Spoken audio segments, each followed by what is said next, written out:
haven't thought about or even used the iTunes Music Store in many years now. And that started me down that thought process of like, I wonder what's going on with it. Is it still there? Is it still used? And where would it fit into our modern paradigm of music streaming? Well, back in the early 2000s, Apple created the iTunes Music Store, and it was a massive breakthrough. Prior to that, we lived in a world of physical media, records, tapes, CDs. And as the internet was starting to gain steam, so were illicit marketplaces like Napster and LimeWire for acquiring music. No one had fully solved how to bring music purchasing into the digital age until Apple redefined it with the iTunes Music Store. And they did it by implementing near flat pricing, basically 99 cents a track. And the music industry fought this for years because it was such a radically different business model. Remember, they're used to selling albums at a time. And now Apple was about to transform the music purchasing world into an a la carte world where you could just buy the individual songs you wanted. Well, there were big industry fights about this, but eventually, Steve Jobs won,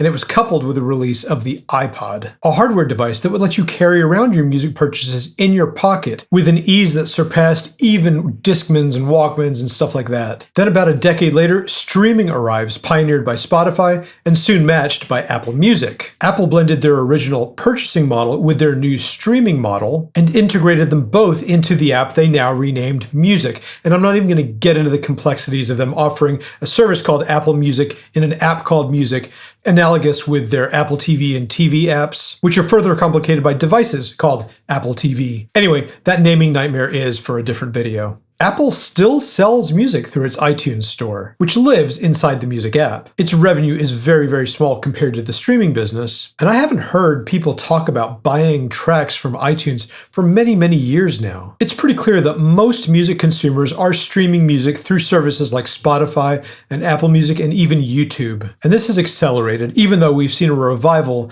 in some of the legacy formats like vinyl. What's interesting to me is that there are very, very few competitors to Apple's iTunes store, companies that offer music for sale. This creates a dilemma for Apple. They'd probably love to wind down that business, but they can't. First, it remains one of the world's largest and only marketplaces for selling digital music. Second, and more importantly, what happens to all the music that people have purchased over the decades? Most modern iTunes purchases are DRM-free, but some of the legacy ones are not. They still have copy protection. And I think it's completely fair to say that when customers buy music, they intend to expect to have access to it for the rest of their lives. So Apple is essentially forced to continue to support the iTunes Store and maintain these music libraries for their customers. If there's any realistic way to sunset this portion of their business, I'm not sure what that is. I'm genuinely stumped on where this goes next. Most times when I switch on the camera to make a video, I have some information or a point of view I want to get across. In this case, I have no idea. I do think this ties into the music industry's ongoing wrestling match with streaming. I caught this recent interview with Sting in which he lamented the decline of physical products, arguing that streaming has devalued music into a commodity. So many good things about the way you can stream anything that you can think of, and that's a wonderful tool. At the same time, it reduces music into a commodity that you can turn on like coffee and respect it less. 200 years ago, you had to go and walk 20 miles,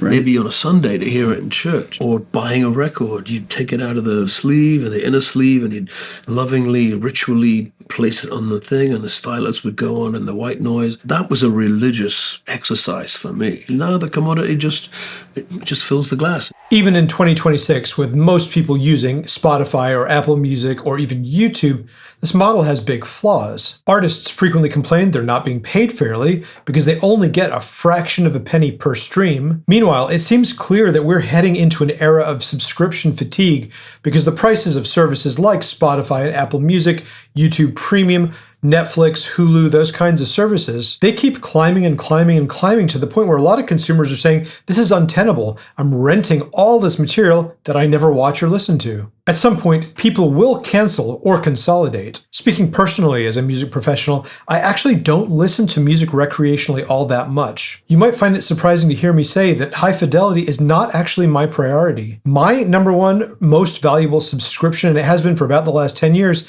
has been YouTube Premium, because it gives me music, plus videos, plus music videos, plus all kinds of non-music videos, and endless quantities of inspiration. On Spotify or Apple Music, I hear professionally produced, released versions of music. But on YouTube, I can discover 1,000 times more raw, unbridled creativity. And that can often spark ideas for my own work, even if it's not 100% polished. I like hearing people experimenting and messing around. I love the wild west of creativity that is YouTube. And I find myself dipping into a lot of that and then coming back to make the music that I need to make, rather than the more traditional model of Spotify or Apple Music where I'm just listening to professionally released versions of everything.